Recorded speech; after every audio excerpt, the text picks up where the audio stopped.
Hello, good evening, नमस्कार, आदाब। मेरा नाम है आरजे राज। आप देख रहे हैं 362nd episode of Nagpur's most happening Facebook live show, जिसका नाम है राज की बात। छतरपुर फार्म्स प्रेजेंट्स राज की बात in association with Kamath and Durkar wealth manager.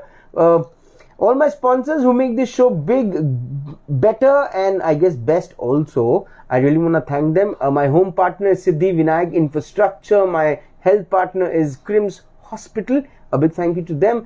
Globus ITI Company, Tirupati Urban Cooperative Bank, Tricost, the chocolate brand now going global, and Servicing Wala. Also a big thank you to Joshi Security Systems and also Vidarbha के युवाओं की उम्मीद युवा foundation.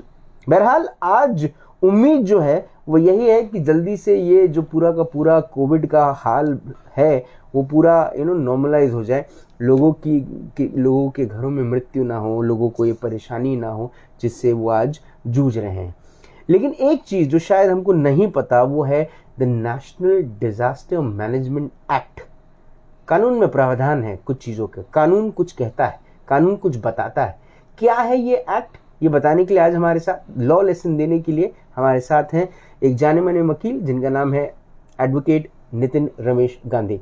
Nitin sir, good evening and welcome to law lesson. Hello sir, आज की बात के 362nd episode में आपका स्वागत है. Thank you so much. Thank you. I am privileged and this is your second episode with the law lesson, जो हम हर हफ्ते एक लॉ लेसन करने वाले हैं. ये आज उसका दूसरा अध्याय हम लोगों तक पहुंचा रहे हैं और आज हम बात करने वाले हैं the national disaster management act. इस एक्ट के बारे में बहुत सारी चीजें हैं जो शायद हमको नहीं पता, जो आज आपसे पता चलेंगी. उम्मीद है कि ये सेशन लोग शेयर करते रहें, जैसे इसे देखते रहें उसे शेयर भी करते रहें सभी ग्रुप्स में और सभी लोगों को, सभी दोस्तों को. सर बिल्कुल ऐसा है राज भाई.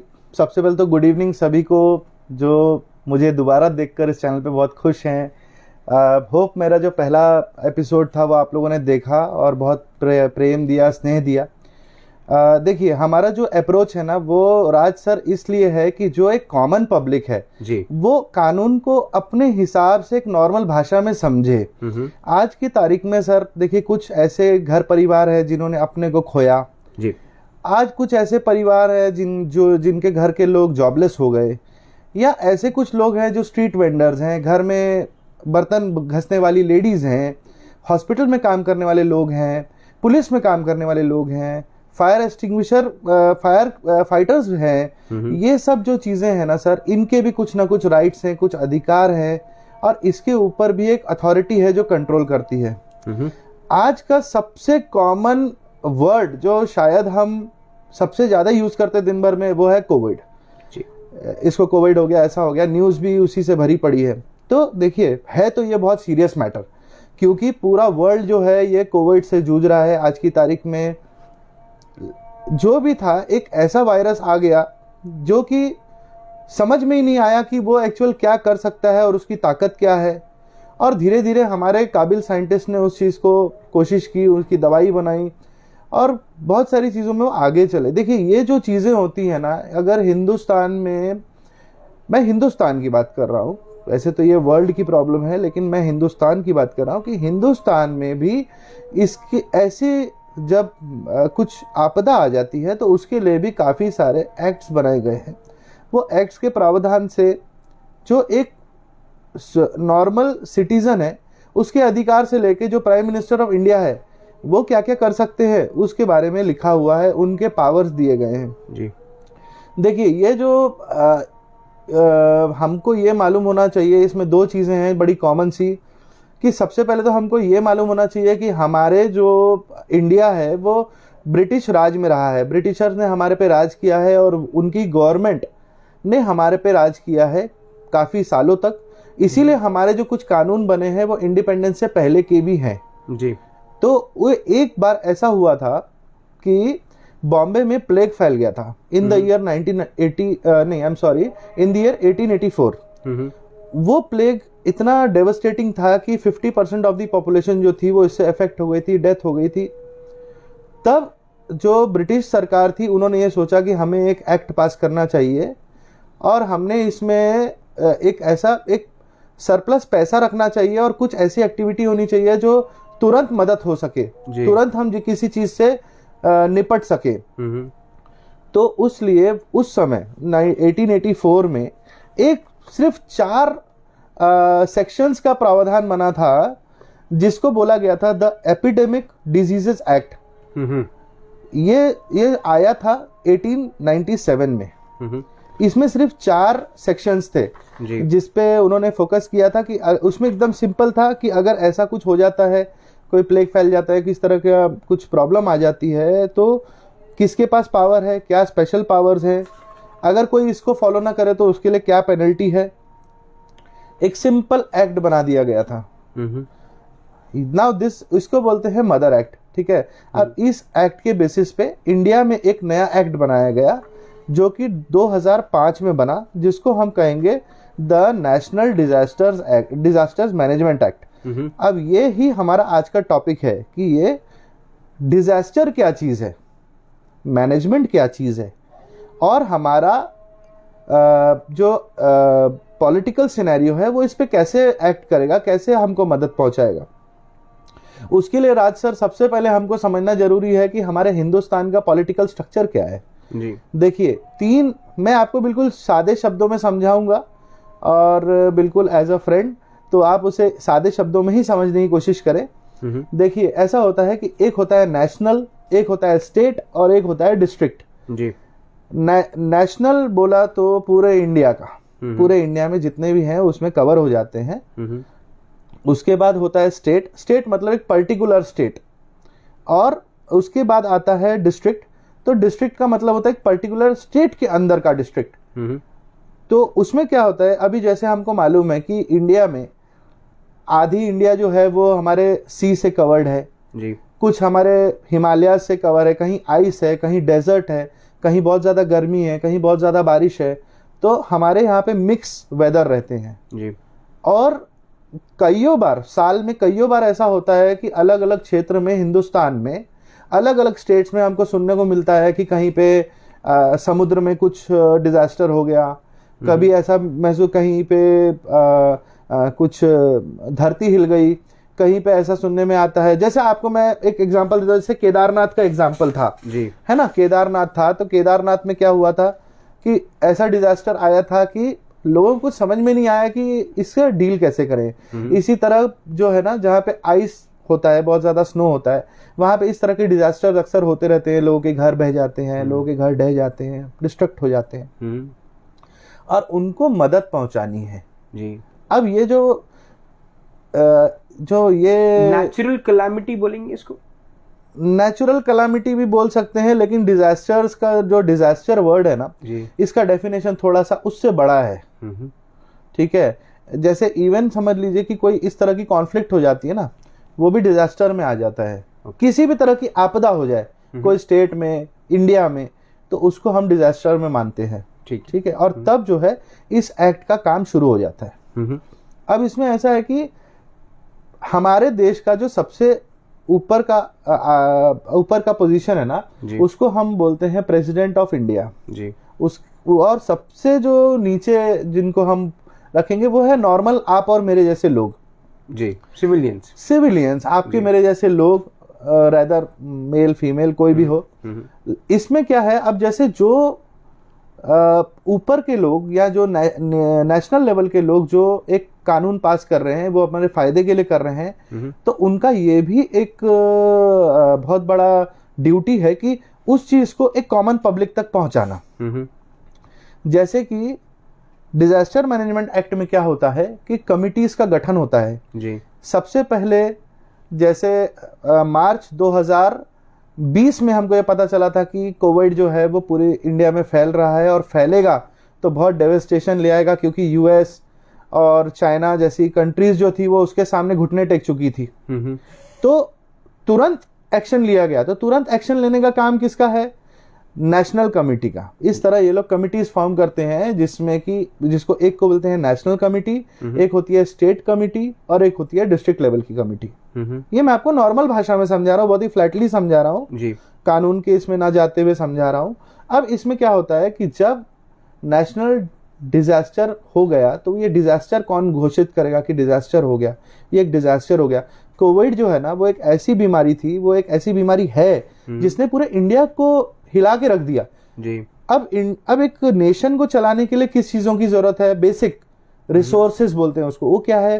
पहले तो आपके सिटीजन्स होने चाहिए, दूसरे आपके पास रिसोर्सेस, नेचुरल रिसोर्सेज होना चाहिए, पानी होना चाहिए, पेड़ होना चाहिए, ये नेचुरल कोल होना चाहिए।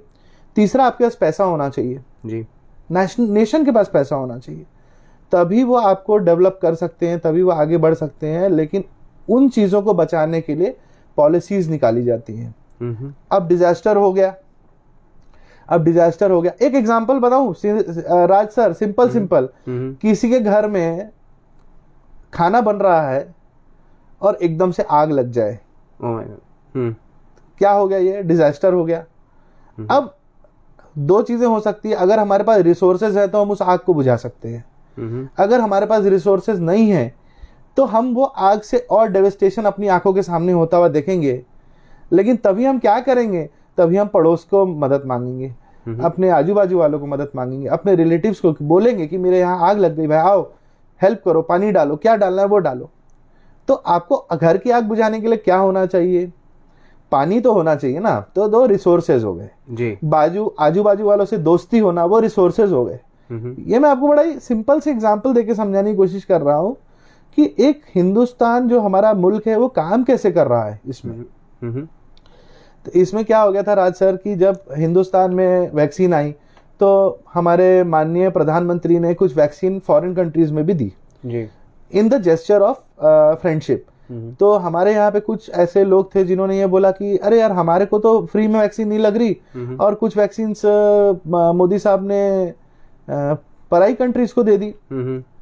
तो उस पर मेरा ये कहना है कि सर अगर आप एक नेशन चलाते हैं तो आपको सबसे फ्रेंडली जेस्चर रखना पड़ेगा। जैसे हम कहीं कम्युनिटी में रहते हैं तो आस पड़ोस से हम अपने अच्छे विचारधारा से रहते हैं, फैमिली बना के रहते हैं, वैसे ही नेशंस को भी आपस में फैमिली की तरह रहना पड़ता है, एक दूसरे की मदद करना पड़ता है। अब आ जाते हैं हम कि डिजास्टर क्या है? घर में आग लग गई, डिजास्टर हो गया। तो ये डिजास्टर का अलार्म होता है, एक अलार्म देता है, घर का आदमी जो पहला देखता है उसको अलार्म देता है।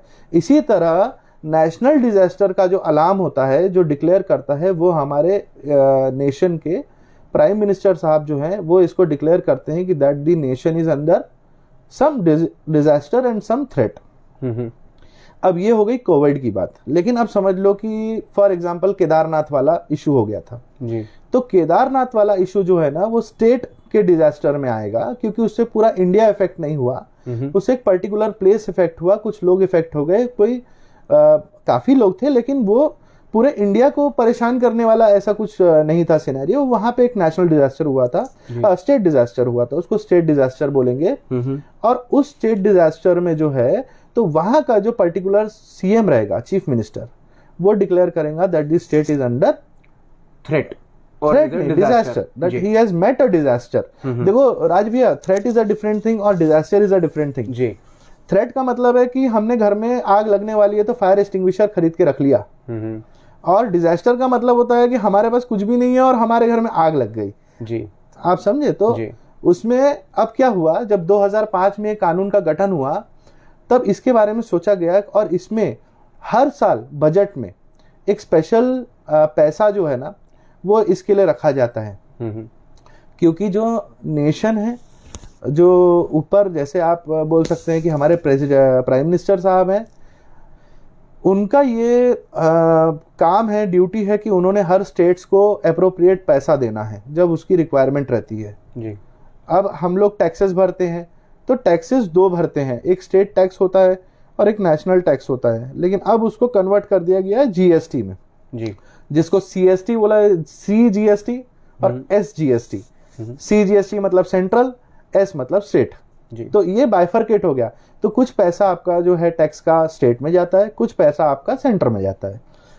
अब सेंटर हो गया, तो अब मैं आपको कोविड से रिलेट कर देता हूँ इस चीज को, है ना। अब आपको थोड़ा समझ गया होगा डिजास्टर क्या है और नेशन कैसे। अगर हम लोगों ने थोड़ा पॉलिटिकल साइंस 9वीं 10वीं का याद करें तो उसमें ऐसा था कि हायरार्की लिखी थी कि नेशनल में क्या होता है और स्टेट में क्या होता है और डिस्ट्रिक्ट में क्या होता है ना। इस डिजास्टर मैनेजमेंट एक्ट में district is the last, public तक पहुंचने के लिए जो लास्ट है वो डिस्ट्रिक्ट का जो ये बनाया गया है जो अथॉरिटी वो लास्ट रहती है, ठीक है। अब मैं आपको बताता हूं कि जैसे नेशनल डिजास्टर मैनेजमेंट अथॉरिटी क्या होती है। अथॉरिटी वही हो गई जो कि इस बारे में सोचेगी, इसको प्लान करेगी और इसको एग्जीक्यूट करेगी। अब प्लानिंग क्या करना है और एग्जीक्यूशन क्या करना है। अब कोविड आ गया, तो कोविड में जैसे ही हमको पता चला कोविड आ गया तो हमारे को नेशनल टीवी में बोलने लगे कि सैनिटाइजर का यूज करो, हैंड ग्लव्स पहनो, मास्क पहनो, लोगों से डिस्टेंस मेंटेन करो और हो सके तो आप टच मत करो, मार्केट प्लेस पे मत जाओ। तो ये सब जो पॉलिसीज निकाली गई है नेशनल लेवल पे निकाली गई। ये पूरे इंडिया के लिए सेम था, चाहे आप जम्मू कश्मीर में रहो चाहे आप कन्याकुमारी में रहो, आपके लिए रूल्स आर दी सेम। ये हो गया आपका नेशनल लेवल पे। ये मैं आपको बड़े सिंपल भाषा में समझा रहा हूँ साहब, है ना। मतलब इसको कुछ लोग ऐसा भी ले सकते हैं कि अरे यार इज गोइंग वेरी सिंपल, लेकिन कैसा है अगर हम इस एक्ट के बारे में बैठे रहे तो सर आज और कल का पूरा दिन हम लोग इस पे बात कर सकते हैं जी। मैं अपने भाई और बहनों से कनेक्ट करके इस चीज को समझा रहा हूँ नॉर्मल साधारण तरीके। तो जैसे समझ लीजिए कि अभी हमारे को फोन आता है तो हम लोग रिंगटोन सुनते हैं कि मास्क पहनो या ये करो या अपने आप को प्रोटेक्ट करो जी। ये हो गया सर नेशनल लेवल से पास किए गए कुछ गाइडलाइंस जी। अब इस गाइडलाइंस में ना एक बहुत बढ़िया चीज है। इसमें क्या होता है, जैसे आप समझ लीजिए कि सैनिटाइजर का इस्तेमाल बढ़ जाएगा, डिमांड बढ़ जाएगी, ग्लव्स की डिमांड बढ़ जाएगी, आपके मास्क की डिमांड बढ़ जाएगी। तो जो हमारे यहाँ के बिजनेसमैन होते हैं ना बहुत क्लेवर होते हैं सर जी।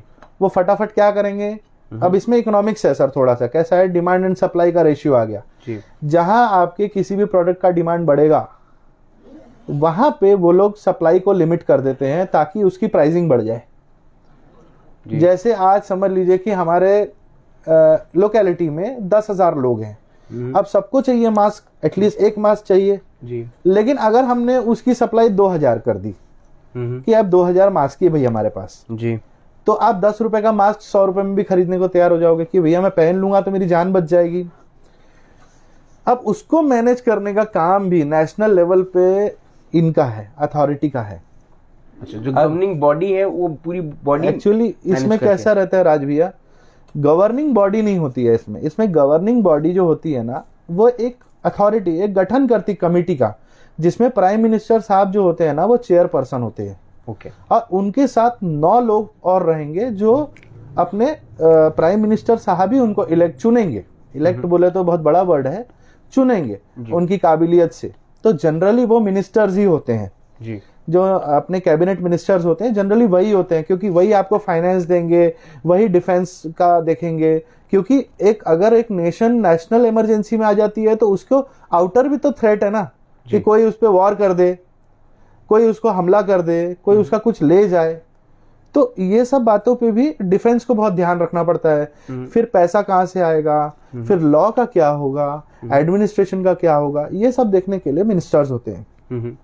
अभी आप इसको गूगल करोगे तो आपको वो मिल जाएगा पूरा कि प्राइम मिनिस्टर के साथ ऐसे 9 लोग हैं जो इसको देख रहे हैं, ठीक है। अब इसमें हमारे गडकरी साहब भी वन ऑफ द मेंबर्स हैं अभी, जो कि बहुत प्राउड की बात है हमारे नागपुर के लिए।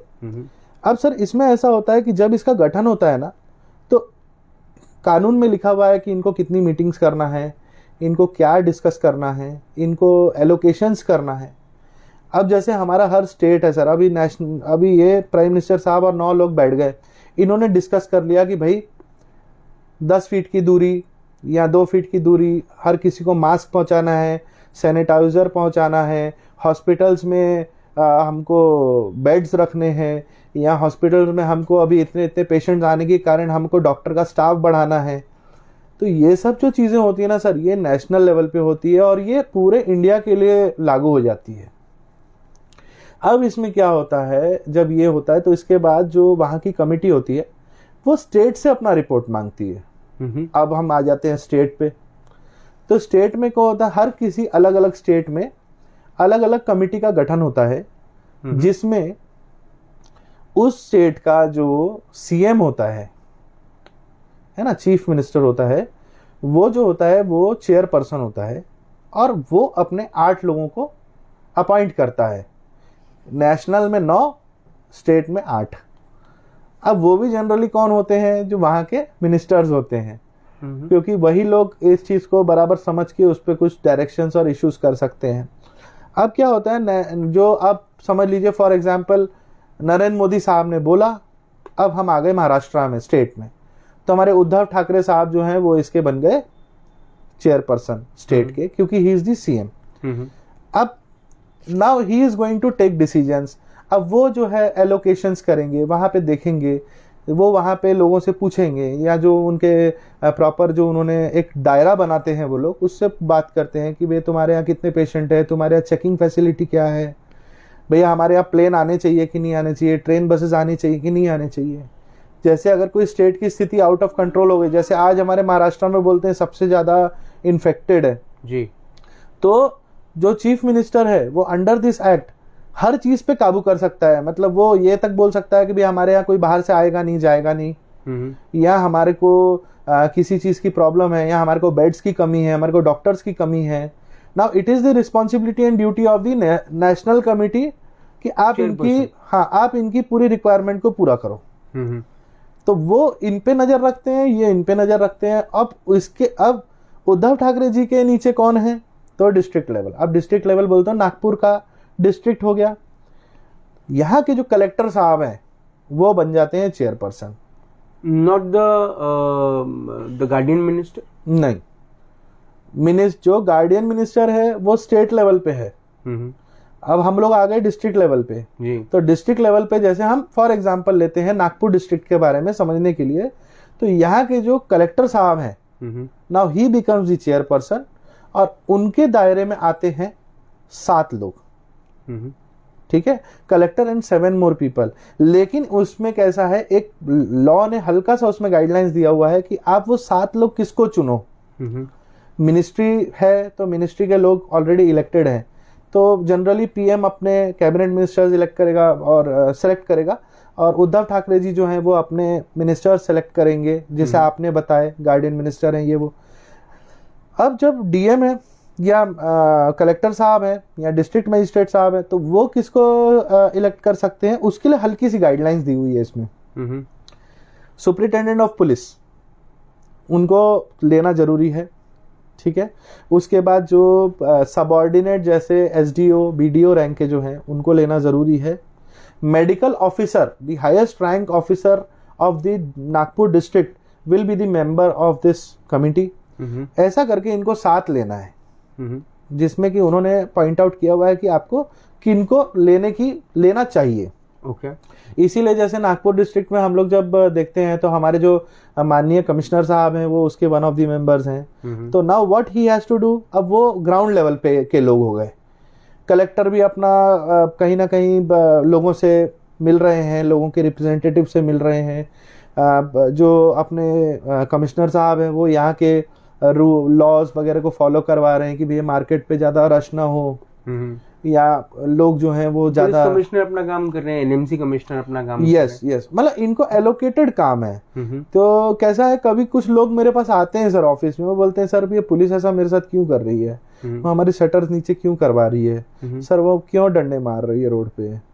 तो देखिए, डंडे मारने का तो मैं समर्थन नहीं करता हूँ, लेकिन अभी जिस सिचुएशन से हम जूझ रहे हैं ना, वो बहुत ही मुश्किल सिचुएशन है, और इसको जो है वर्ल्ड लेवल पे हैंडल किया जा रहा है। WHO इसमें डायरेक्टली इन्वॉल्व है।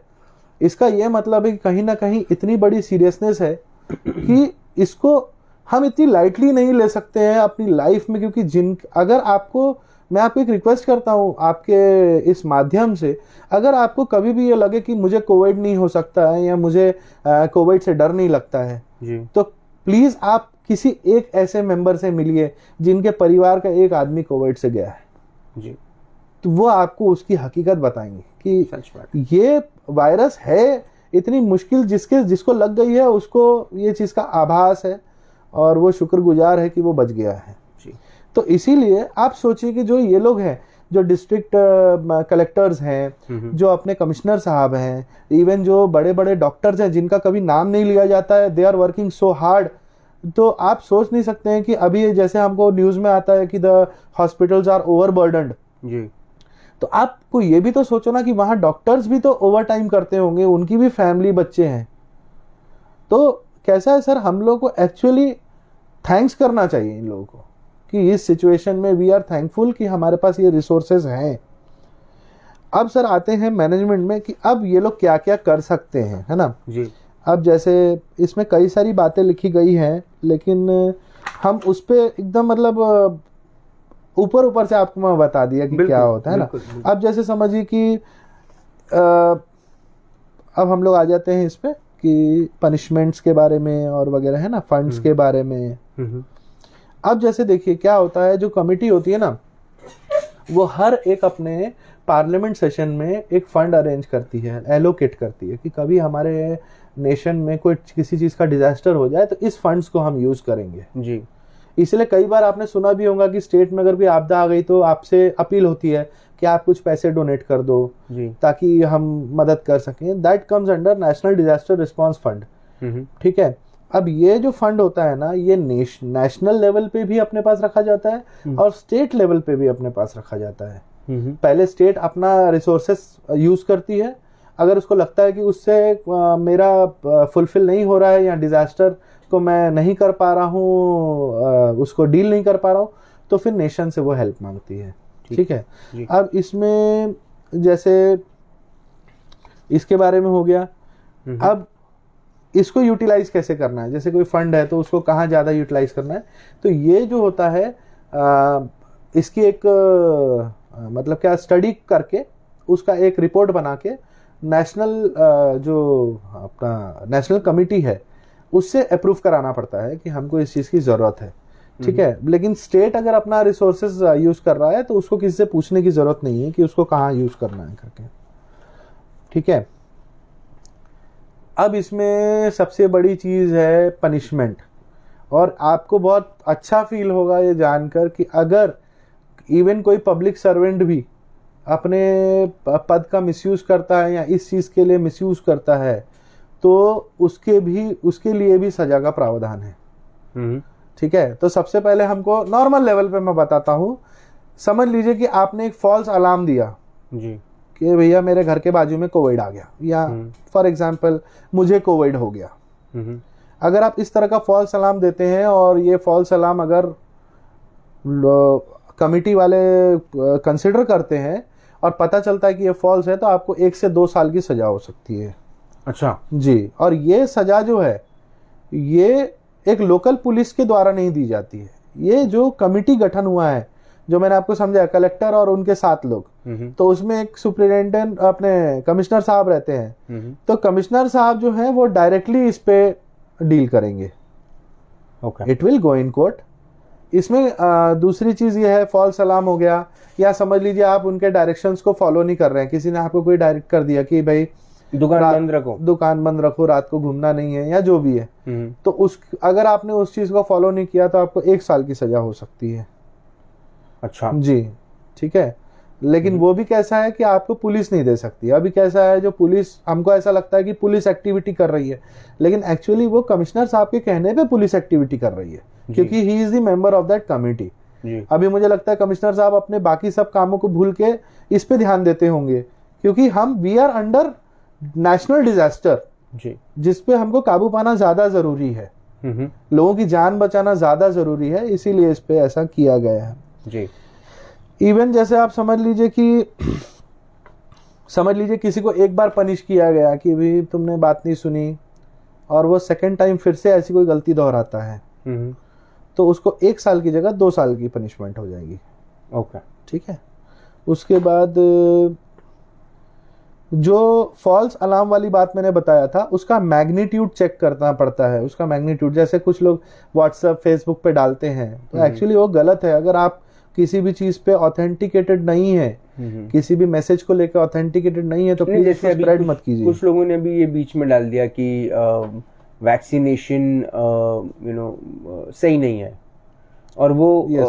उनके पास कुछ आधार नहीं है, कोई पॉइंट नहीं है ये प्रूव करने का कि वैक्सीनेशन सही नहीं है। हाँ, तो फिर ये तो वो हो गया, मजाक हो गया जो उन्होंने किया। एक्चुअली इसको हम लोग लीगल टर्म में बोलेंगे फॉल्स अलार्म। ये फॉल्स अलार्म है। यस, कि Okay. मतलब अब यार जो आदमी इस चीज को बोल रहा है वो WHO से बड़ा नहीं है। सही बात। WHO जब तक किसी चीज को अप्रूव नहीं करता है तब तक हम उसको, अभी तो कोविड सिचुएशन में नहीं कर पा रहे हैं। बराबर। पहले WHO उसको करता है, फिर आप हम नेशनल लेवल पे उसको चेक करते हैं, फिर उसके बाद जो IMA है, इंडियन मेडिकल एसोसिएशन, उसको अप्रूव करता है, उसके बाद ही वो लोगों को लगता है जी, है ना। तो ये जो है it comes under false alarm, या इस तरह से अगर कुछ होता है और समझ लीजिए किसी ने ऐसा मैसेज स्प्रेड कर दिया, जो लोग रात को वीडियो बनाते फिरते हैं, स्टोरी बनाते फिरते हैं रात को, definitely that is a false alarm. और एक्चुअल तो वो देशद्रोह है। ओके। अगर हम किसी आपदा से निपटने की कोशिश कर रहे हैं और कोई इस तरह की अपने मजे के लिए, अपने आप को फेमस करने के लिए ऐसा कुछ कर रहा है, तो मेरे कानूनी हिसाब से भी वो देशद्रोह के दायरे में आ जाएगा। नीरज राउत देख रहे हैं जी। कि हम एक मुद्दे पे बात करें तो कहना कि उनका भी सवाल इसी चीज का है जी। कि what about doctors, if doctors and medical staff not doing their work properly. Very nice question you have asked. पर कैसा है सर कि आपको सबसे पहले तो ये, मैं आपको पहले तो उसका आंसर दे देता हूँ। सबसे पहले तो सेक्शन 56 में उसके ऊपर बहुत सही लिखा हुआ है कि अगर कोई भी गवर्नमेंट सर्वेंट या जिसको कोई काम सौंपा गया है वो नेशनल डिजास्टर्स के हिसाब से काम नहीं करता है तो उसको फाइन और 1 साल की इम्प्रिजनमेंट की सजा हो सकती है, बशर्ते कि आपके पास उसका पूरा प्रूफ होना चाहिए कि वो अपना काम बराबर नहीं कर रहा है। कि वो, जैसे आप बोलते हैं कि देखिए मैं एफिशिएंसी की बात नहीं कर रहा हूँ। आप बोलेंगे कि सर एक डॉक्टर जो है, हम ऐसा सोच रहे हैं कि वो 10 पेशेंट्स को देख सकता है, लेकिन वो 2 को ही देख रहा है, बराबर। तो यहाँ एफिशिएंसी को तो हम चैलेंज नहीं कर सकते हैं। लेकिन हाँ, अगर कोई गवर्नमेंट डॉक्टर है जिसको कि अपॉइंट किया गया है पर्टिकुलर हॉस्पिटल में और वो कोविड के डर से वहाँ आ ही नहीं रहा है, या अगर वो अपने ड्यूटी को फॉलो नहीं कर रहा है, तो definitely he is going to be imprisoned. Okay, है ना, कुछ और उनको नेशनल डिजास्टर मैनेजमेंट एक्ट आपको ये भी ताकत देता है कि बिल्कुल बिल्कुल बिल्कुल। और इसमें कैसा है कि इसमें डायरेक्टली जो है ना सिर्फ 2 कोर्ट्स ही एक्ट करती हैं इसमें आप ऐसा मत समझिए कि हमको जिला न्यायालय में जाना पड़ेगा। अगर आपको इस एक्ट से रिलेटेड कोई भी एप्लीकेशन फाइल करना है या किसी भी तरह से जस्टिस करना है तो आपको हाई कोर्ट और सुप्रीम कोर्ट, ये 2 ही प्रावधान दिए गए हैं। Either you have to move, either आपको हाई कोर्ट जाना पड़ेगा या आपको डिस्ट्रिक्ट कोर्ट जाना, सॉरी हाई कोर्ट जाना पड़ेगा या आपको सुप्रीम कोर्ट जाना पड़ेगा। ओके। आप उसको नॉर्मल एक्ट के हिसाब से नहीं ले सकते हैं। ठीक है सर। अब इसमें जो अगला इसमें एक और प्रावधान था जो कि अक्सर लोग आज डिमांड करते हैं ना, मैं उसके बारे में पढ़ रहा था।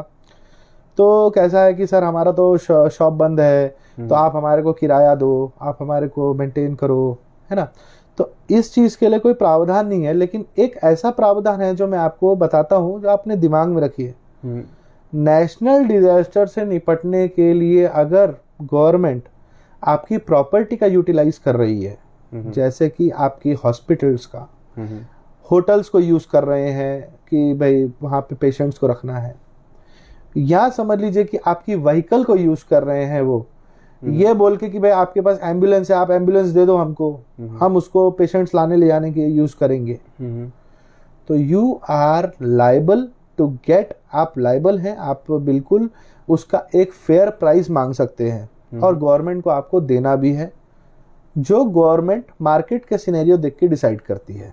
ठीक है। इसमें कैसा है कि गवर्नमेंट के पास एक वीटो पावर है। जैसे समझ लीजिए सर कि हम लोग रोड से जा रहे हैं जी, अचानक से हमको कोई पुलिस वाले ने रोका या हमको कुछ ने रोका, बोले भाई हमारे को फलाने पेशेंट को ले जाना है, we are under an emergency. कई बार ऐसा होता भी है कि इमरजेंसी सिचुएशन में व्हीकल्स ले लेते हैं जी। नेशनल डिजास्टर एक्ट जो बनाया गया है उसमें जो ये प्रावधान दिया गया है कि you are going to be rented, you are going to get some fair amount of price. अगर आप मालिक हैं, अगर आप वहाँ पोजेशन में हैं प्रॉपर्टी के, और वो बोलते, जनरली आपने ये सुना होगा कि जम्मू कश्मीर में गोली चल गई तो उन्होंने बोला कि भैया इसके गांव को खाली करो, हमको यहाँ पे बंकर बनाने हैं। दैट अमाउंट्स टू कि आपको वहाँ पे एक प्रॉपर फेयर प्राइस मिलना चाहिए, और वो रेंट भी देते हैं आपको। ठीक है, अगर समझ लीजिए कि आपको इस रेंट से खुशी नहीं है जी, तो आप 30 डेज के अंदर हाई कोर्ट में इस चीज को चैलेंज कर सकते हैं कि we I am not getting a fair price, आपको हाई कोर्ट जाना पड़ेगा। जी, सिमिलर जो सिचुएशन है, अब हम आ जाते हैं मुद्दे पे सर, क्योंकि क्या है, रेंटेड प्रीमाइसेस वाली बात जो है ना, इसमें क्या हो रहा है, काफी हॉस्पिटल्स को गवर्नमेंट यूज करती है ना, काफी होटल्स को यूज कर रही है। तो उनके मालिकों को मैं बोलना चाहता हूँ कि आप ऐसा मत समझिए कि एवरीथिंग इज गोइंग कि फ्री में हो जाएगा। You will get a fair price, ठीक है, आपको उसका फेयर रेंट दिया जाएगा।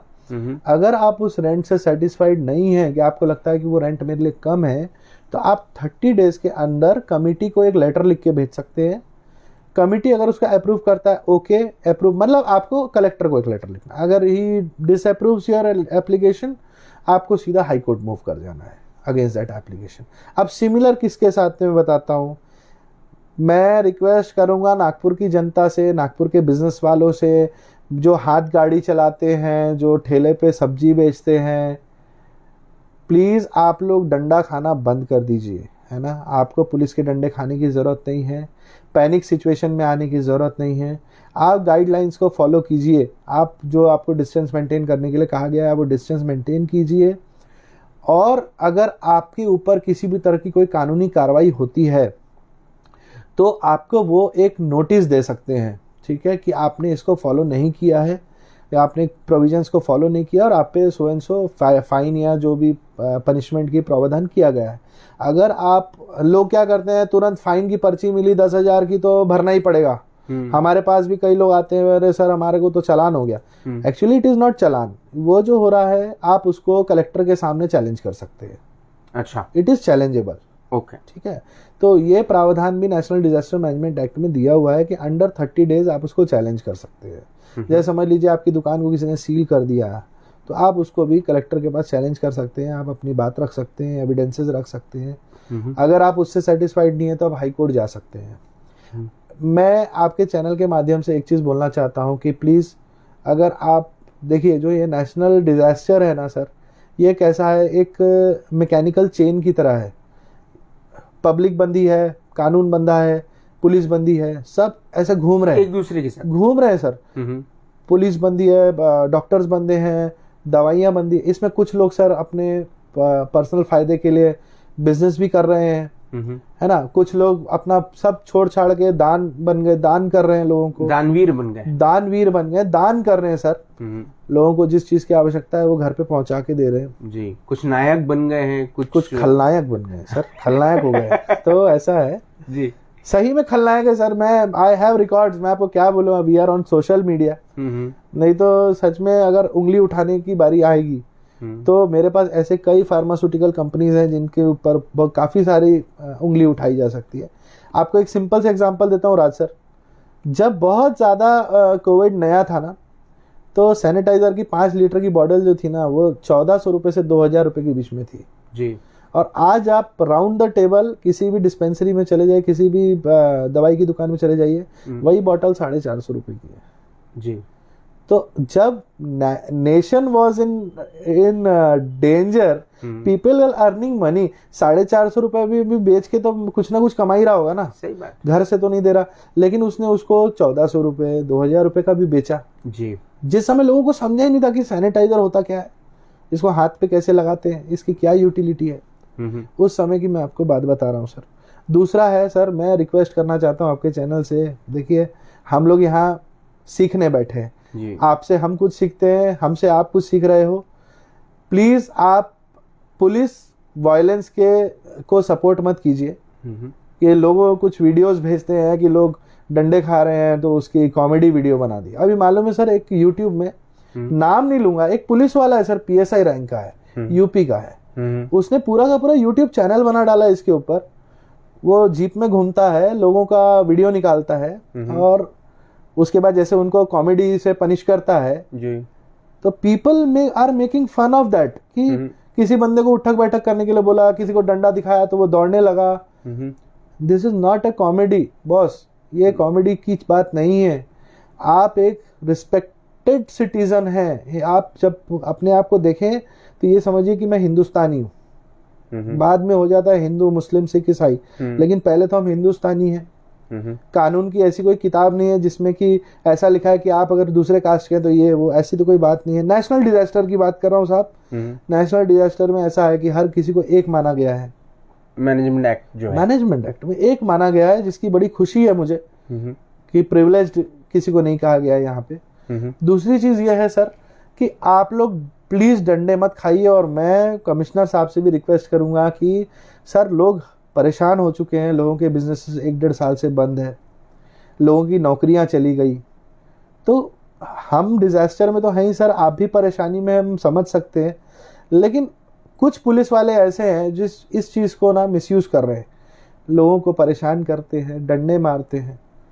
अभी एक इंसिडेंस हुआ था जिसमें डंडे तो पड़ ही रहे थे, लेकिन वो इतनी गंदी गंदी गालियां दे रहे थे दोनों पुलिस वाले कि महिलाएं और बच्चे उस चीज को सुने। अब देखो कैसा है सर, एकदम मैं कॉमन बताता हूँ, आपने पुलिस वाले पे कुछ कर दिया ना तो 353 के अंतर्गत आप पे FIR फाइल हो जाती है, that is triable by session, जेल जाना पक्का। लेकिन अगर पुलिस आपके साथ कुछ कर रही है ना तो आप कुछ नहीं कर सकते। अब मैं एक सिंपल सा, कुछ लोग इस बारे में जानते भी होंगे, बच्चों के सामने कुछ ऑब्सीन बोलना ना एक क्राइम है पॉस्को में जी, ठीक है, prevention of children from sexual offences act. अब एक महिला एक बच्ची के साथ, 5 साल 6 साल 10 साल की बच्ची के साथ टमाटर खरीद रही है जी, वहां पुलिस आ गई, पुलिस आके डंडे मारना शुरू कर दी और गंदी गंदी गालियां दे रहे, तेरी माँ बहन ये वो, बहुत ही ऑब्सीन हो रहा है। तो इससे क्या पुलिस वालों पे पॉस्को अट्रैक्ट नहीं हो रहा है कि किसी बच्ची के सामने तुमने ऑब्सीन बातें की? बिल्कुल होना चाहिए, बिल्कुल होना चाहिए।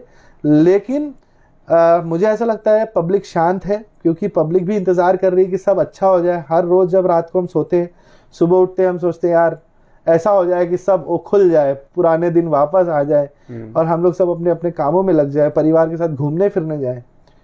इसी उम्मीद से पब्लिक मदद कर रही है जी। आज सबसे ज्यादा परेशानी में अगर कोई है तो वो है कॉमन पब्लिक। मैं सर हम आप तो बहुत अच्छे हैं सर, हमारे यहाँ जो डोमेस्टिक हेल्प के लिए आते हैं, जो झाड़ू पोछा करते हैं, या जो दुकानों में काम करते थे, जब दुकान ही बंद हो गई तो उसका मालिक उसको पगार नहीं देगा ना, सही बात, तो उसका घर कैसे चलेगा? नीरज राउत देख रहे हैं जी, वो कहते हैं advocate Nitin is suggesting to go court for every reason, but I think if someone will go today to court, yes, court will provide result after lots of years, bitter truth. Sir definitely I respect you, लेकिन मैं आपको एक चीज sir बताता हूँ कि ये जो बातें होती है ना सर कि बहुत टाइम लगता है, या ये पूरी तरह से आप पे डिपेंड करता है। अगर आप अपने केस को लेके सीरियस हैं, आप हर डेट पे क्वेरी करते हैं जाके कि भाई मेरे केस में क्या हो रहा है या मेरे केस में, तो 110% आपको रिलीफ मिलेगा। इट इज नॉट नेसेसरी, अगर समझ लीजिए मैंने अभी आपको बोला, ये एक्चुअली मैंने आपको सजेस्ट नहीं किया सर, ये नेशनल डिजास्टर मैनेजमेंट एक्ट ने आपको सजेस्ट किया है। अगर आप कोर्ट जाते हैं, you are a citizen of India, आप किसी से भी क्वेरी कर सकते हैं सर, अगर समझ लीजिए, लेकिन वो क्वेरी जो है सर रिस्पेक्टफुल होनी चाहिए।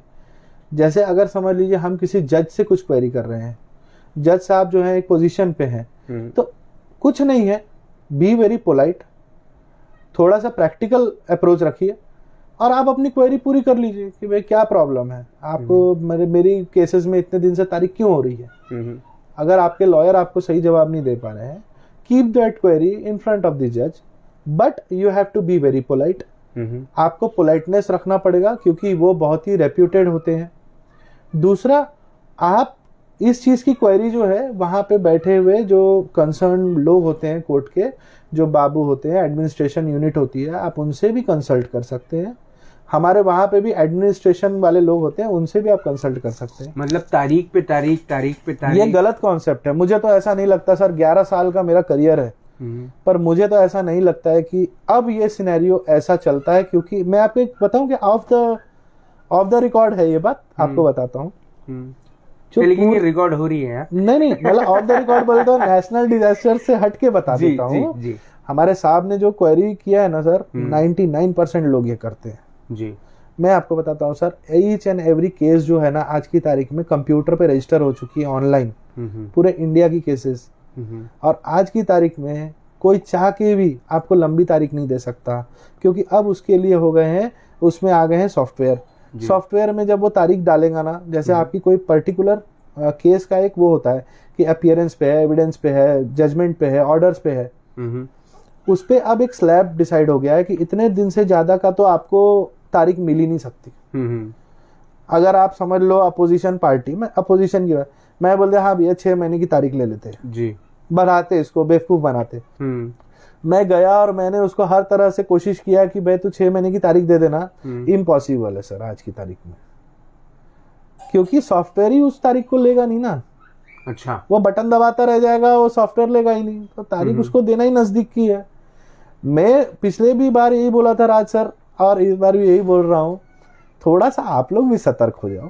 थोड़ा सब वकील के हाथ में नहीं है, थोड़ा सा आप लोग भी अपने तरफ से एक कंसर्न लो। इसलिए तो लॉ लेसन ले रहे हैं आपसे कि कुछ समय के बाद ऐसा हो जाए कि लोगों को वकीलों की कम और वकीलों की क्लाइंटों की जरूरत ज्यादा पड़ जाए। नहीं, ऐसा नहीं है, मैं तो चाहूंगा कि सब खुश रहें और जस्टिस सबको मिले जी।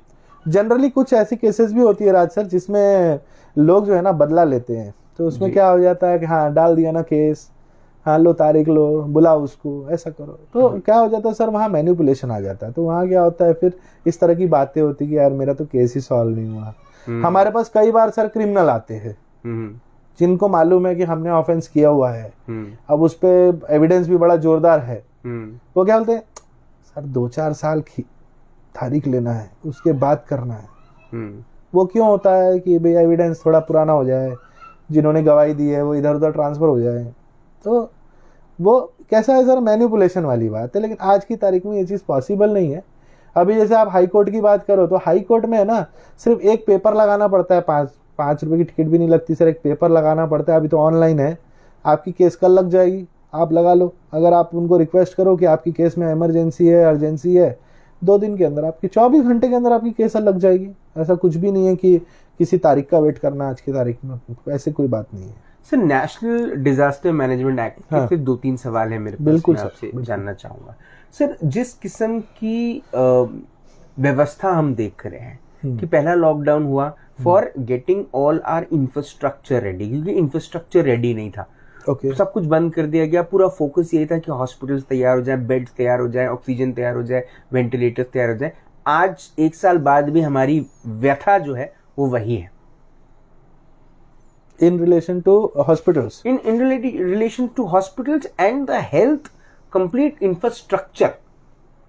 राज सर एक बात बोलूं क्या मैं इस पे, टॉपिक तो ठीक था, सिर्फ आप ये सोचो कि एक समय था जब नागपुर में 60 पेशेंट थे सर जी, और आज ये कंडीशन है जब मेरे को लगता है कि इतने 60,000 हो गए हैं क्या, 6,000 पेशेंट है जी। और क्या है ना सर, ये जो डिजीज है ना इसको समझने में ही वक्त लग गया। और अब एक और बता दो, अभी उस दिन मैं न्यूज देख रहा था, लोकल न्यूज अपनी, तो गांधी बाग का चल रहा था कि बंद करना है, तो वो बोले हम बंद नहीं करेंगे, तुमको बंद करना है तो गवर्नमेंट पहले बंद करो, पहले ये बंद करो वो बंद करो। उनको ये समझना पड़ेगा सर कि आपकी दुकान से जो रेवेन्यू है ना वो सिर्फ टैक्सेस के तौर पे मिल रहा है, लेकिन जो कुछ गवर्नमेंट ऑफिसेज जो चल रही हैं, जैसे कलेक्टर का ऑफिस आप बंद कर दोगे, अब नेशनल डिजास्टर मैनेजमेंट एक्ट में कलेक्टर ही उसका चेयरमैन है, उसकी ऑफिस तुम बंद कर दोगे तो फिर डिजास्टर को कौन देखेगा? सच बात। तुम बोल दोगे कि भैया तो गवर्नमेंट ऑफिस चला रहे हैं, कलेक्टर की ऑफिस चल रही है, लेकिन कलेक्टर की ऑफिस में आज आप जाके देखोगे ना तो टोटली कलेक्टर इस चीज के पीछे ही है जी, वो दूसरे कोई काम नहीं कर रहा है। अब ऐसा है इसमें कि वो जो कलेक्टर है ना, अच्छा आनंद चंद्रादी ने जस्ट करेक्टेड मी कि 6,000 नहीं कहते हैं दादा, 48,000 एक्टिव। मैं वही बोला ना, मेरे को 60,000 के आसपास कुछ मालूम था जी जी 48,000। आई एम सॉरी, मैं थोड़ा इसमें कमजोर हूँ क्योंकि मैं न्यूज नहीं देखता हूँ आजकल। मुझे बोल रहे थे, सॉरी आनंद भैया। नहीं, न्यूज में देखता ही नहीं, डर लगता है मेरे को जी बता रहे थे। लेकिन जो है ना सर कि एडमिनिस्ट्रेशन, अपने को अगर एडमिनिस्ट्रेशन को चलाना है ना जी, तो एडमिनिस्ट्रेशन को चलाने के लिए अपने को कुछ ऑफिसेज को खोलना जरूरी है, पुलिस स्टेशन खोलना जरूरी है, कमिश्नर का ऑफिस खोलना जरूरी है। अब मैं बिल्कुल उनके साथ सहमत हूँ कि जिनके बिजनेसेस नहीं चल रहे हैं जी, लेकिन मैं आपको बता रहा हूँ कि इस चीज को समझाने के लिए मैंने इस टॉपिक को चुना था। राज भैया ने मुझे बोले तो ये टॉपिक जो है ना इसीलिए है कि जो डिजास्टर को जो मैनेज करने के लिए चल रहा है, जैसे कि आपके पोस्ट ऑफिसेज हो गए जी, कहीं ना कहीं वो भी आज बहुत ज्यादा हेल्प कर रहे हैं। मेडिकल इक्विपमेंट्स हो गए, मैं उनको बनाने वाली कंपनीज हो गई, ट्रांसपोर्ट फैसिलिटी हो गई, ये सब बंद नहीं कर सकते ना, नहीं तो वो डिजास्टर से कैसे लड़ेंगे। सही बात। आप समझ रहे हैं। तो अब इन्होंने क्या बोला उस दिन, वो लड़का गुस्से में था जो गांधी बाग वाला था, उसका गुस्सा जायज है, उसका गुस्सा गलत नहीं है कि भाई मेरी धंधा बंद कर रहे हो आप। सर आप ये समझिए कि अगर पुलिस आपके लिए नहीं काम करेगी, अगर एनएमसी वर्कर्स आपके लिए काम नहीं करेंगे, अगर हॉस्पिटल्स में डॉक्टर्स नहीं करेंगे, उनसे रिलेटेड लोग नहीं करेंगे, पुलिस से रिलेटेड लोग नहीं करेंगे, कलेक्टर से रिलेटेड लोग नहीं करेंगे, तो सर डिजास्टर को अपन लड़ेंगे कैसे जी, है ना जी।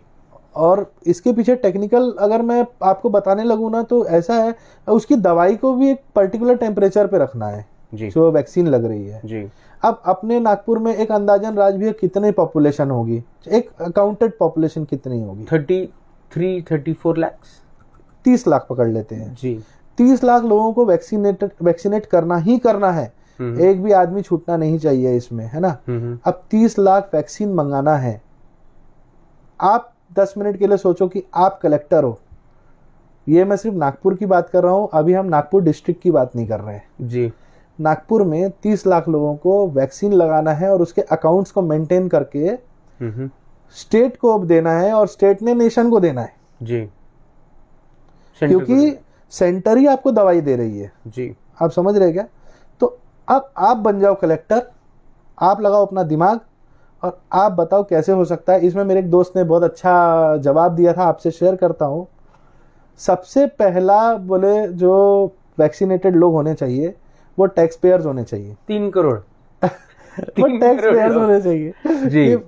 महाराष्ट्र में जीएसटी लोग कितने लोग भरते हैं अकाउंटेबल, उनको आप बुलाइए, उनका और उनके परिवार का वैक्सीनेशन कराइए। ये बड़ा मजाक के लिए ये बढ़िया है। लेकिन जैसे मेरा ये पूछना था कि जो व्यवस्थाएं हैं हेल्थ की, वो व्यवस्थाएं बराबर नहीं है, तो किस पे केस किया जाए? कानूनन किस पे इस चीज को लेकर सवाल साधा जा सकता है? मैं आपको राज भैया इस पे एक बात बताता हूँ। देखिए हम लोग थोड़ा सा कैसा रहता है, एडमिनिस्ट्रेशन और जस्टिस से थोड़ा सा जुड़े रहते हैं ज्यादा, है ना। जैसे कलेक्टर ऑफिस में क्या हो रहा है या कहाँ पे क्या हो रहा है, आप रेगुलरली अगर न्यूज़पेपर पढ़ेंगे तो रेगुलरली आपको मैसेजेस भी आते होंगे या रेगुलरली कि बेड्स कितने अवेलेबल हैं जी। आपको अगर प्रॉब्लम है तो उसके नंबर्स, तो आप जो है ना उस पर पूरी तरह से फोकस कीजिए। अब लोग क्या होता है मैं आपको बताता हूँ सर, जैसे समझ लीजिए खुदा ना खास्ता किसी को कोविड हो गया, तो उसको एडमिट कराने की जरूरत है जी। तो वो फैसिलिटी मांगेगा कि भैया मुझे बड़े हॉस्पिटल की फैसिलिटी चाहिए, 7 स्टार की चाहिए या एलेक्सिस की चाहिए जी, as per their spending capacity में वो बात करते हैं। अब एलेक्सिस जो है वो लिमिटेड बेड्स पे चल रहा है, अपना जो दूसरा है या कोई भी 7 स्टार हॉस्पिटल है तो वो एक लिमिटेड बेड्स पे चल रहा है, लेकिन मैक्सिमम बेड्स की सुविधा आपको कहाँ मिलेगी? जीएमसी, गवर्नमेंट हॉस्पिटल्स में, आईजीएमसी, है ना, मेयो। तो वहां पे ये जाना नहीं चाहते, वहां पे बोलते भैया हम जाएंगे तो हमारे को तो भैया वहाँ टॉयलेट साफ नहीं रहते, ये नहीं रहता, पीने की प्रॉब्लम, पानी की प्रॉब्लम है। नहीं तो देखिए यही बात है। हाँ। मैं आपसे उनकी बात ही नहीं कर रहा हूँ जो बड़े अस्पताल में जाते हैं, मैं बात कर रहा हूँ जो छोटे अस्पताल में जाते हैं, मेयो में, जीएमसी में, आईजीएमसी में। क्या इनको इतने वर्षों से, मैं बात कर रहा हूँ, देखिए 1947 में भारत आजाद हुआ, जो 47 के बाद जो 5 साल थे उसमें कोई डेवलपमेंट नहीं हुआ जी। वो एक्चुअली एक क्राइम है, लेकिन ठीक है चलिए 5 साल डेवलपमेंट नहीं हुआ देश में। लेकिन 1952 से आज 2020 तक क्या नागपुर शहर को एक ऐसा अस्पताल नहीं दे पाई सरकारें, एक ऐसा अस्पताल नहीं दे पाई कि नेशनल डिजास्टर जब हो, जब इस किस्म की व्यथा आए, इस किस्म की पूरी समस्या आए, तब नागपुर शहर को एक ऐसी व्यवस्था मिले जिसको लेकर कहीं कोई दिक्कत ना हो। देखिए आज अमीर आदमी अपनी गाड़ियां बेचना, सोना बेचना, जमीन बेचकर बड़े हॉस्पिटल में जा सकता है, गरीब आदमी कहाँ जाए? देखिए इसमें मैं आपको बताता हूं, लोग बैठे हैं जीएमसी में। बहुत अच्छा सवाल पूछा आपने और बहुत ही प्रैक्टिकल और बिल्कुल दिल से निकला हुआ सवाल है। अब मैं भी वकालत के तौर पे नहीं, लेकिन आपको एक दोस्त के नाते जवाब देता हूँ इसका जी।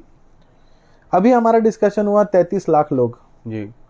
33 लाख लोगों में अभी जैसे मतलब महाराष्ट्र और नागपुर की रिपोर्ट आ रही कि हर चौथे आदमी को कोविड है जी। जो उनका चल रहा है एनालिसिस।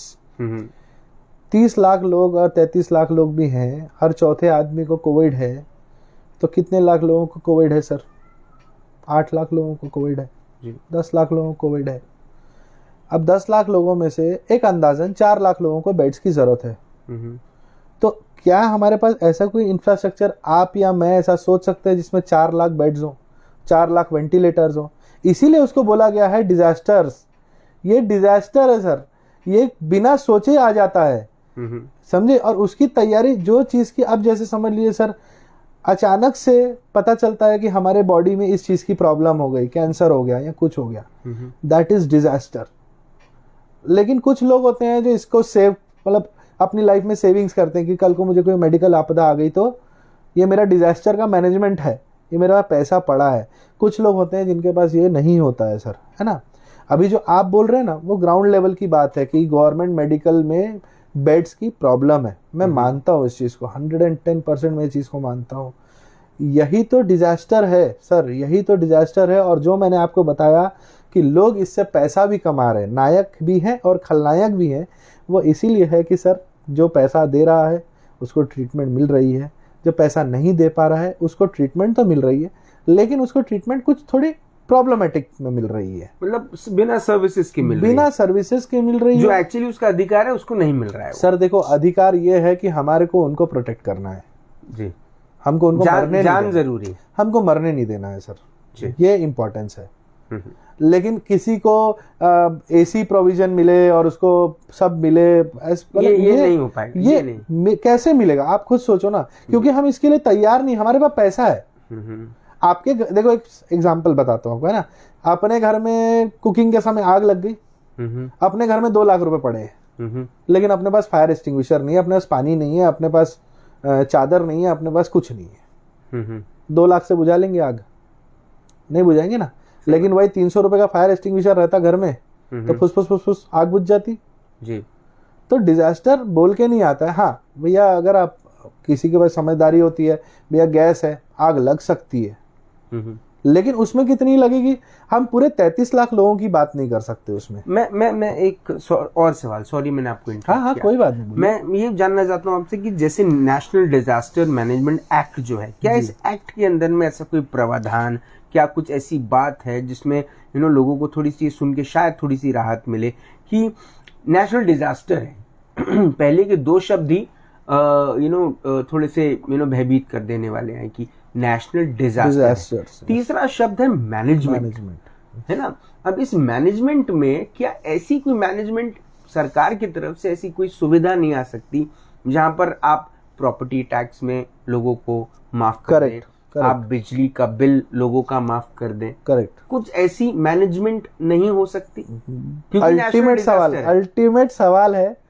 मैं इस सवाल के लिए खुद रोष में था कि भाई तुमने 1 साल तक लोगों के बिजनेस बंद कर दिए, स्कूल कॉलेज बंद कर दिए, फिर भी तुम टैक्सेस वसूल रहे हो, दबा के वसूल रहे हो। अब इस पे मैं आपको जवाब, बड़ी अच्छी स्टडी थी इसके ऊपर। नेशनल डिजास्टर, नेशन सब राज भैया किससे बना है? आप बताइए, आप नेशन हिंदुस्तान किससे बना है? हम सब से, सिटीजन से बना है जी। अगर डिजास्टर, हमारे घर में किसी डिजास्टर हो जाए, कोई आपदा आ जाए, कोई प्रॉब्लम हो जाए, और अगर हम ही डिमांडिंग हो जाए अपने परिवार वालों से, एग्जाम्पल, हमारे घर में खाना बन रहा था, आग लग गई, हमारे फादर जी, हमारे भाई साहब सब लग गए आग बुझाने में, हम खड़े हो गए जी पीछे, मैं तो बे रोटी खाऊंगा, 2 रोटी खाऊंगा, साल में दाल भी खाऊंगा, तो आपको पड़ेंगी साहब गालियां। क्यों मालूम है? क्योंकि बोलेंगे अबे बेवकूफ, यहाँ तेरी माँ की जान पे आ गई, हमारी जान पे आ गई, तू कर तो कुछ नहीं रहा, ऊपर से तू हाथ मोड़ के बोल रहा है कि मेरे को आज का खाना दो। अगर आप अपने आप को हिंदुस्तानी समझते हो ना, तो इस आपदा की सिचुएशन में आप डिमांड करना तो बंद कर दो। अगर देखो, मैं पॉलिटिक्स की बात नहीं कर रहा हूँ, पॉलिटिक्स तो आउट ऑफ द पिक्चर है और पॉलिटिक्स का कोई धर्म ईमान बचा नहीं है। मैं बहुत बोल्डली बोल रहा हूँ और मैं हर किसी को ये चीज बोलता हूँ, ठीक है? लेकिन अगर आप एक सिटीजन है, अगर आप कंट्री की हेल्प नहीं कर रहे हैं, अगर आप डॉक्टर नहीं हैं, कुछ नहीं है, आप घर पे बैठ के कंट्री की हेल्प कर रहे हैं। अगर आप उसमें भी डिमांड करेंगे कि मुझे, अच्छा अब आप मुझे बताओ, आप कलेक्टर हो या आप कोई हो, आप टैक्सेस पे नहीं करना चाहते, आप मुझे बार बार कलेक्टर मत बनाइए, मुझे नहीं बनना है। मैं आपको एक्चुअल मालूम है क्या, रिस्पॉन्सिबल बना रहा हूँ जी, क्या मैं है? रिस्पॉन्सिबल नहीं हूँ, ये बोलने का मतलब है आपका। नहीं, मैं आपको सिर्फ उस सिचुएशन में लेके जा रहा हूँ सर जी। उस सिचुएशन से सोचिए, राउंड द टेबल से सोचिए, अगर हम स्टेट में रहते हैं, स्टेट में हम टैक्सेस नहीं भरेंगे, तो ये जो डिजास्टर मैनेजमेंट जो चल रहा है, इसमें फंड्स कहाँ से आएंगे? चलो हमने बोल दिया कि 1 साल का टैक्सेस माफ कर दो, 1 साल का बिजली बिल माफ कर दो, 1 साल का सब माफ कर दो। 1 साल आपने बिजली तो यूज की ना साहब, उसको कहीं ना कहीं प्रोड्यूस करने के लिए स्टेट को कुछ ना कुछ खर्चा तो आया ना जी। तो स्टेट कभी भी अपनी जो उसके पास रिजर्व फंड्स है ना, उसको जीरो नहीं कर सकती। नहीं तो जो हम लोग अभी ये इतनी बात कर रहे हैं ना इंटरनेट पे लगा के, आपके घर में लाइट ही आना बंद हो जाएगी। जब स्टेट के पास फंड नहीं रहेगा तो बिजली कहाँ से जनरेट करोगे? जी। नेशन से पैसा मांगोगे, एक नेशन आपको पैसा दे देगी, चलो फिर सेंटर पैसा देगी, सेंटर का पैसा खत्म हो गया तो कहाँ यूएस पे जाएंगे पैसे मांगने के लिए? आप कहाँ जाओगे? ये हमारे पैसे को ही यूटिलाइज कर रहे हैं। इसीलिए मैं भी आप लोगों के साथ था कि भाई कुछ नेगोशिएट होना चाहिए, कुछ कम होना चाहिए, लेकिन हम लोग कहीं ना कहीं नेशन को हेल्प कर रहे हैं। आपदा की सिचुएशन में अगर हम टैक्सेस भर रहे हैं, इलेक्ट्रिसिटी बिल भर रहे हैं, तो ये हम कहीं ना कहीं, आप ऐसा समझ लीजिए कि ये जो इलेक्ट्रिसिटी बिल 2-4 हज़ार 10,000 का जो आप भर रहे हो ना, ये आप गवर्नमेंट को ना एक चंदे के तौर पे दे रहे हो कि भैया ये चंदा रख लो, लेकिन हमारे को इस डिजास्टर से बाहर निकाल दो। नहीं, लेकिन जो पैसा भरने वाला व्यक्ति है वो तो खुद उस आपदा का हिस्सा है ना। वो ऐसा तो नहीं है कि वो बांग्लादेश में बैठा है और इंडिया में टैक्स भर रहा है। बिल्कुल, वो तो इंडिया में ही रहता है, इंडिया में ही कमाता है। अब उसके पास कमाई का ही साधन नहीं है तो वो कहाँ से बिजली का बिल भरेगा? देखिए, उसकी दुकानें बंद है तो वो कैसे टैक्स भरेगा? देखिए सर, उसकी दुकानें बंद है। मैं हेमंत विरानी देख रहे हैं, वो बोलेंगे मेरा सवाल नहीं लिया, ये बात उनकी सही है। वो स्कूल फीस की बात कर रहे हैं, अब स्कूल शुरू है, वो बोलते स्कूल फीस कैसे भरूं मैं जब मेरी दुकानें बंद है? स्कूल फीस के लिए आप एक काम कीजिए, स्कूल फीस के लिए आप जो आपके कंसर्न प्रिंसिपल है और स्कूल ट्रिब्यूनल है, मैं उसका एड्रेस आपको भेज दूंगा। आप उन दोनों जगह चिट्ठी लिखिए कि भाई मेरी माँ अभी फाइनेंशियल कंडीशन ठीक नहीं है और जो फलाना स्कूल है वो प्रेशराइज कर रहा है मेरे को फीस भरने के लिए, और मैं फीस भरने के लिए सक्षम नहीं हूँ, और स्कूल अगर आपको ये धमकी देता है कि हम आपके बच्चे को निकाल देंगे, वो टोटली इलीगल है। ठीक है, उसके लिए आप मेरे से भी संपर्क कर सकते हो, फेसबुक के थ्रू राज सर से भी संपर्क कर सकते हो, और उसको लेटर भेज दीजिए आप, और लेटर का रिसीव रख लीजिए। आपके बच्चे को कोई आपको प्रॉब्लम नहीं देगा किसी भी तरीके से। ये मतलब स्कूल की फीस भरना जो है, ये इस पे मतलब कोई कंपल्शन नहीं है। ठीक है, ना आपको ऑनलाइन क्लासेस करने पे कंपल्शन है, ना आपको फीस भरने पे कंपल्शन है, क्योंकि अभी स्कूल चल नहीं रहे। ठीक है, और ये जो है बिजली का बिल, और हाँ, बिजली का बिल जो है, इसमें जो है ओम्बड्समैन होते हैं। ठीक है, टेक्निकल बातें हैं, आप एक लेटर लिख सकते हैं। ठीक है, और आप डायरेक्टली इसको कलेक्टर को भी लिख सकते हैं, चाहे तो आप बिजली विभाग के अधिकारी को भी लिख सकते हैं कि भैया मैं आपका अभी बिजली बिल नहीं भर सकता हूँ। इसमें आपका बिजली बिल माफ़ तो नहीं होगा सर, क्योंकि बिजली तो आप यूज़ कर रहे हैं तो ही आपको उसका बिल आ रहा है, सीधी सी बात है। अगर आप यूज़ नहीं कर रहे हैं तो आपका बिल ज़ीरो होगा।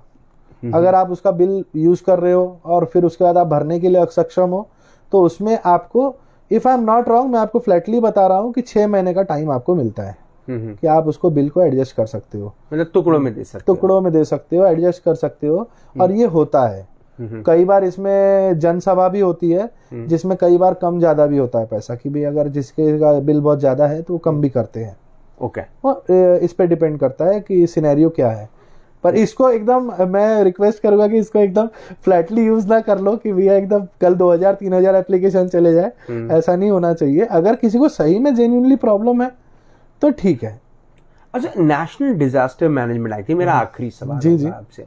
नेशनल डिजास्टर मैनेजमेंट एक्ट जो है जी, वो अभी इन फोर्स जी, है ना?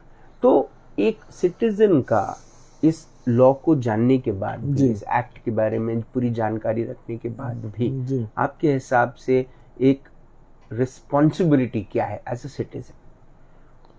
जो आपके घर में, अगर आप घर में रहते हैं और आपके परिवार के लिए जो आपकी रिस्पॉन्सिबिलिटी है, वही रिस्पॉन्सिबिलिटी आपकी इस एक्ट के द्वारा अपने देश के लिए है। जैसे अगर आप अपने परिवार के लिए हमेशा सोचते हैं, अच्छा सोचते हैं। अब इसमें देखिए अगर हमारे घर में किसी चीज की आपदा आ जाए राज सर, तो हम अपने फंडामेंटल राइट्स मांगते क्या उनसे? जैसे समझ लो कि हमारे घर में किसी की तबीयत खराब है जी, तो हम उनको बोलते क्या, मेरे को 2 टाइम का खाना चाहिए, मेरे को नॉनवेज चाहिए, मेरे को जूस चाहिए। हम सोचते हैं भाई चलो इनकी तबीयत खराब है, इनको दवाई देके आराम कराओ। हम अपना एडजस्ट करते हैं कहीं ना कहीं दोस्त भाइयों से या कहीं बाहर से।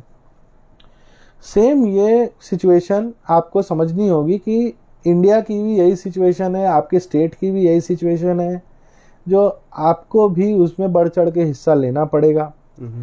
अगर आप ये बोलते हो कि देश डिजास्टर में है और मैं अपने फंडामेंटल राइट्स मांगूंगा, तो कहीं ना कहीं ये आप रॉन्ग परसेप्शंस में है कि हाँ। अब राज सर उसमें भी एक मालूम है वो आएगा आपको कमेंट, बताऊं? जी, बिहार में इलेक्शन हो गया, नहीं आया इलेक्शन हो गया, मैं क्रिकेट बता रहा मैच चल रहे हैं, क्रिकेट मैच चल रहे हैं, वहां नहीं हो रहा। करण पटेल ने, आज एक्टर हैं, उन्होंने, उनका एक ट्वीट मैंने देखा, उसमें ये था। कैसे देखेंगे इसको? सर पॉलिटिकल मिस मैनेजमेंट बोल सकता हूँ इसको। और ये दुखदाई है, ये मेरे लिए दुखदाई है, क्योंकि एक तरफ कुछ लोग मर रहे हैं, मतलब कैसा है, आप अथॉरिटी हो और कुछ लोग अभी बेड्स के लिए और ऑक्सीजन मशीन के लिए तड़प रहे हैं, दवाइयों के लिए तड़प रहे हैं। दूसरी तरफ आप पॉलिटिकल सिनेरियो में लगे। मतलब मुझे तो बहुत दुख है इस चीज़ का कि इंडिया में ऐसा कुछ हो रहा है, क्योंकि कहीं ना कहीं मालूम है क्या, मैनिपुलेट कर लिया। मतलब मैनिपुलेट कैसा कर लिया? अरे वहाँ तो वायरस है ही नहीं। अब ये करना किसको है? बुरा नहीं मानना, ये करना किसको है? नेशनल चेयरमैन को। नेशनल चेयरमैन कौन है? तो उसने बोल दिया भैया यहाँ की रिपोर्ट में हमारे को ऐसा पता चला यहाँ 0 कोरोना है। मैनिपुलेशन है, बहुत बड़ी बात बोल रहा हूँ मैं, लेकिन मैं जो बोल रहा हूँ वो सच है। तो ये मैनिपुलेशन गेम है ही अब इसमें, और ये दुखदाई है बहुत ज्यादा। बहुत, मतलब मुझे ऐसा लगता है कि जो सिटीजन है ना, उनको पूरी इज्जत ही नहीं मिल रही है इस देश में। मतलब जो यार, तुम ठेले वालों को डंडों से मारते हो, एक तरफ तुम उनको फिर 2-2 लाख की रैलियां करते हो। तो मैं इस मामले में थोड़ा सा, मतलब कैसा है ना, अटपटा फील करता हूँ कभी कभी, क्योंकि मैं जो वकील हूँ तो मुझे लगता है कि मेरे को तो राइट्स बचाने हैं लोगों के, जी, है ना। अभी वो पर लेकिन वो अलग ही सिनेरियो, और मैं टोटली उसके अगेंस्ट में हूँ। नेशनल डिजास्टर मैनेजमेंट एक्ट में जो आज हमारा लॉ लेसन हुआ आपके साथ, मुझे ऐसा लगता है कि जितने लोगों को ये बात, लोगों ने पूरा वीडियो देखना चाहिए, और ये वीडियो देखकर लोगों ने इतना तो समझ जाना चाहिए कि ये एक्ट उनको एक रिस्पॉन्सिबल सिटीजन के रूप में देखता है, और उम्मीद भी करता है कि हर भारतीय, हर हिंदुस्तानी इस वक्त रिस्पॉन्सिबल रहे। आपने अपना वक्त दिया, आपने हमसे बात करी, आपने हमको लॉ लेसन दिया, उसके लिए बहुत बहुत धन्यवाद। मैं आपको खुद थैंक यू बोलना चाहता हूँ कि इतना अच्छा टॉपिक था ये, कि सच में मैं इस बारे में लोगों से डिस्कस करना चाहता था, क्योंकि इसका मिथ जो है ना जी, ये बहुत बड़ा है, और इसमें जो सोशल मीडिया है और अपनी जो मीडिया है, प्रेस मीडिया है, वो इतनी मतलब डराती है लोगों को, इतना हैवॉक क्रिएट कर देती है। और आपको ये चीज मालूम है कि now the press media is totally under the control of politics. तो पॉलिटिक्स से सर कोई उम्मीद नहीं है मुझे, क्योंकि मैंने उसका सिनेरियो देख लिया है जी। अपने आप को, अपने राइट्स के बारे में पता चलेगा, हमको उसकी लड़ाई लड़ना पड़ेगा और उसके अपने अधिकारों को छीन के लेना पड़ेगा। आपने अपना वक्त दिया, आपने हमसे बात करी, उसके लिए बहुत बहुत धन्यवाद। Thank you sir, thank you so much. बहरहाल आज राज की बात में एडवोकेट नितिन रमेश गांधी से हमने लॉ लेसन लिया on the disaster, national disaster management act. मैं एक बात बोलता हूँ जो आज राज की बात है, और वो हकीकत है जो बात, thank you Neeraj Raut for sending me this message. मैंने सुबह ही करण पटेल का वो मैसेज देख लिया था, और वो मैसेज में लिखा हुआ था कि शूटिंग्स चालू है, फिल्मों की, टेलीविज़न की शूटिंग चालू है, IPL कल से शुरू हो गया, और फिर भी कहीं ना कहीं इस बात को तवज्जो नहीं दिया जा रहा है कि लोगों की मृत्यु हो रही है। कमाल की स्थिति है भाई, कमाल की स्थिति है। मतलब कितने दुर्भाग्य की बात है देखिए कि कुछ लोग, देखिए एंटरटेनमेंट की अभी जरूरत नहीं है, एंटरटेनमेंट की जरूरत नहीं है, रिस्पॉन्सिबल होने की जरूरत है। क्रिकेटर्स चौके छक्के मारेंगे, घर के अंदर में लोग बैठ के क्रिकेट देखेंगे, ठीक है, अगर वो कोविड नहीं होता तो भी लोग घरों के अंदर बैठ के देखते, लेकिन इस वक्त शायद मैचेस की जरूरत नहीं है, इस वक्त शायद इलेक्शन की जरूरत नहीं है, इस वक्त नहीं है जरूरत, इस वक्त देश को जोड़ के रखने की जरूरत है, इस वक्त लोगों को प्रोटेक्ट करके रखने की जरूरत है। जो पैसे आईपीएल के स्पॉन्सर्स ने आईपीएल के मैचेस के लिए दिए, अगर वो शायद नागपुर शहर वासियों को दे देते ना, तो हमारे यहाँ तो बढ़िया सा हॉस्पिटल बन जाता। इस वक्त यशवंत स्टेडियम को डेकोरेट करने की जरूरत नहीं है, इस वक्त हॉस्पिटल्स की जरूरत है, इस वक्त क्लिनिक्स की जरूरत है, इस वक्त ऑक्सीजन सिलेंडर्स की जरूरत है, इस वक्त बेड्स की जरूरत है, इस वक्त जरूरत है सही दिमाग, सही योजनाएं, सही कैपेबिलिटीज का इस्तेमाल करने की। लेकिन प्रॉब्लम पता है कहाँ आता है कि कहीं वो लागू नहीं हो रहा, और इस बात का दुख हमेशा रहेगा। और मैं कल एक गाना देख रहा था, नवाजुद्दीन सिद्दीकी का नया गाना आया है, ज़रूर देखिएगा यूट्यूब पे, बारिश कीजिए की जाए, बारिश की जाए। उस गाने में आखिरी में एक दो लाइनें हैं, उसका रेलेवेंस कुछ और है, लेकिन आज यहाँ पर कहीं ना कहीं इस माहौल को देखकर वो बिल्कुल एप्ट बैठ रही है कि ना दुनिया पे लिखा जाएगा, ना दुनिया के लिए लिखते, ना मेरे लिए लिखते, अगर गालिब जिंदा होते तो बस तेरे लिए लिखते। कल शाम को 5 बजे होगी मुलाकात इन राज की बात। तब तक आप अपना ध्यान रखें, सुरक्षित रहें, स्वच्छ रहें, स्वस्थ रहें, मस्त रहें, खुश रहें। नेशनल डिजास्टर मैनेजमेंट एक्ट आपसे रिक्वेस्ट कर रहा है, रिस्पॉन्सिबल सिटीजन बनिए और जिंदा रहिए। जय हिंद।